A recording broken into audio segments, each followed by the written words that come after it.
Hi everyone. చాలామందికి తాంబూలం ఏ టైంలో ఇవ్వాలి అన్నది డౌట్గా ఉంటుంది అనమాట. ఒక్కొక్క ప్రాంతంలో ఒక్కొక్క టైంలో ఇచ్చుకుంటారు. కొంతమంది మార్నింగ్ ఇచ్చుకుంటే కొంతమంది ఈవినింగ్ ఇచ్చుకుంటారు అనమాట.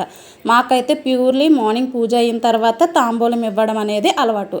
అలాగే విజయవాడ వచ్చిన కొత్తలో అయితే కనుక మేము పూజ చేసుకొని ఇలాగ తాంబూలానికి పిలిస్తే ఈవినింగ్ వచ్చారనమాట. అప్పుడు వాళ్ళు చెప్పారు ఇక్కడ ఈవినింగ్ తాంబూలం తీసుకోవడానికి వస్తారు అని చెప్పి. ఏదేమైనా మనం వ్రతం చేసుకున్నప్పుడు మార్నింగ్ కానీ ఈవినింగ్ కానీ ఆ రోజులో తాంబూలం అనేది ఇవ్వడాన్ని అలవాటు చేసుకోండి. ఎవరు వీలుని బట్టి వాళ్ళైతే కనుక ఇలా సెట్ చేసుకుంటారనమాట. ఇక్కడ విజయవాడలోనే ఈవినింగ్ తీసుకుంటారు, అక్కడ హైదరాబాద్లో కూడా అలాగే ఈవినింగ్ తీసుకుంటారు.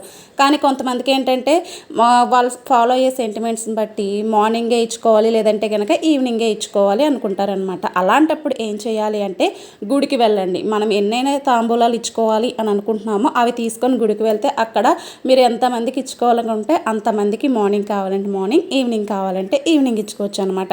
అలాగే మనం తాంబూలం ఇచ్చినప్పుడు మనం ఇస్తున్నప్పుడు ముచ్చుకులు అంటే కాడలు అనేవి మన వైపు ఉండి ఇస్తున్నమ్మ వాయనం అని చెప్పి మనం అనుకుంటే పుచ్చుకుంటున్నమ్మ వాయనం అని చెప్పి వాళ్ళు అనుకోవాలన్నమాట.